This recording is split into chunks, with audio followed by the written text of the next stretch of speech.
mga ka-extra, it's at the Journal of Felix YouTube channel. So ngayon mga ka-extra, pag-uusapan po natin ng Health and Home magazine. Yes mga ka-extra, alam niyo ba na almost 65 years na po ang Health and Home magazine na nakapublish? 1959 po.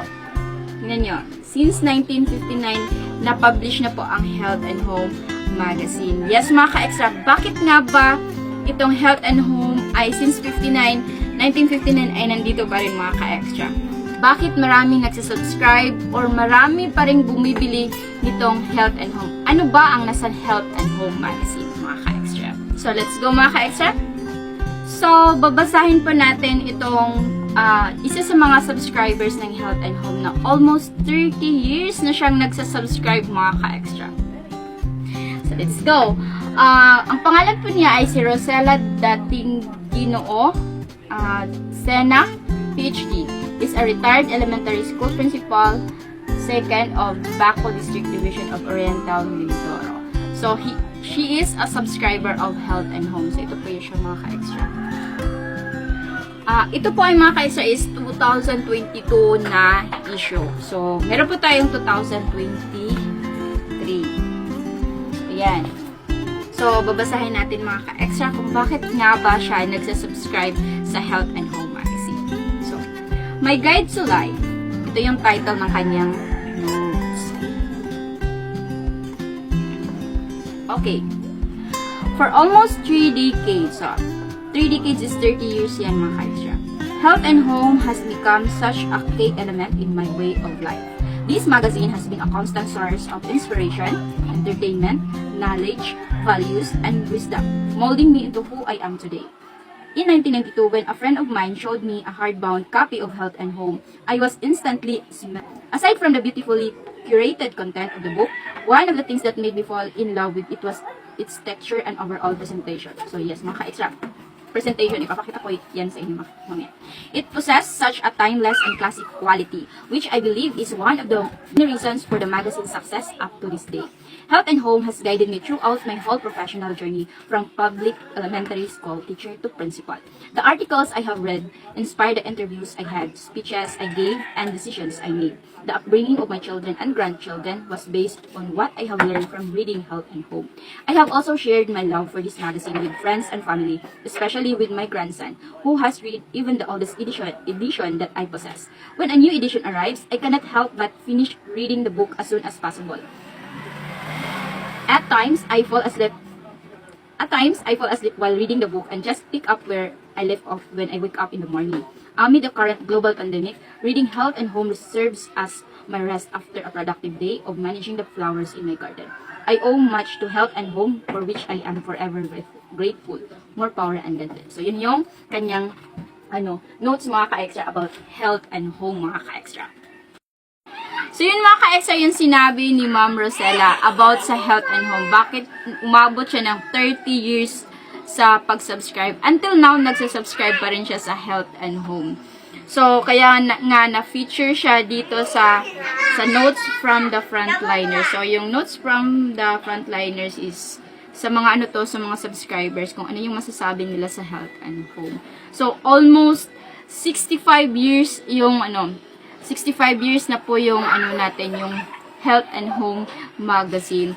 So, inspiration. Kasi dito mga ka-extra, dito mababasa natin about sa marriage. Ito for example, itong articles na to. Hope for Today's Family. Marriage God's Way. So yun mga ka-extra, so lalong-lalo na sa panahon ngayon, na silang mga problema about sa marriage is, but Health and Home magazine is one of the best source for the advices about marriage mga ka-extra.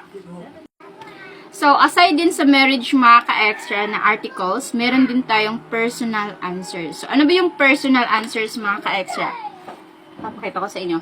Ang personal answer mga ka-extra, ayan, is dito, kung meron kayong mga katanungan na gusto nyong mabigyan ng sagot na minsan, nahihiya tayong itanong natin dun sa mga kasama natin, baka hindi maintindihan, or minsan hindi natin masabi yung mga questions natin, or mga personal questions natin dun sa ating mga magulang or kung teenager ka. So, dito sa personal answers ay pwede kang sumulat, no? At meron ding ano dito mga ka-extra. Ngayon mga ka-extra, itong articles nila is question ng isang babae na nagkaroon ng same-sex relationship or ano.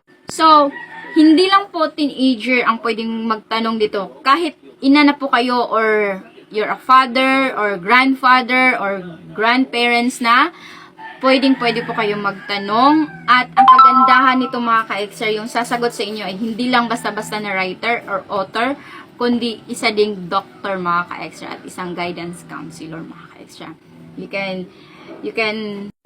You can be satisfied sa kanilang mga sagot mga ka-extra. So, yun mga ka-extra. At ang kagandahan sa ganitong sa article nito mga ka-extra, ng personal answer na article dito sa Health and Home ay real talaga, real time na mga questions na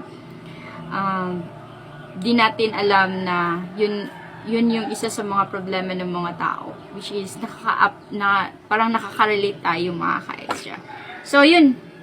So, aside from that mga ka-extra, meron din tayong Dear Doctor. So, yung about sa health na mga questions ay pwede po kayong magtanong dito. So, for example, ito. Dear Doctor na article. So, ayan mga ka-extra. So, aside from that, ay marami ding ibang so meron din tayong eye contact. Yung eye contact mga ka-extra ay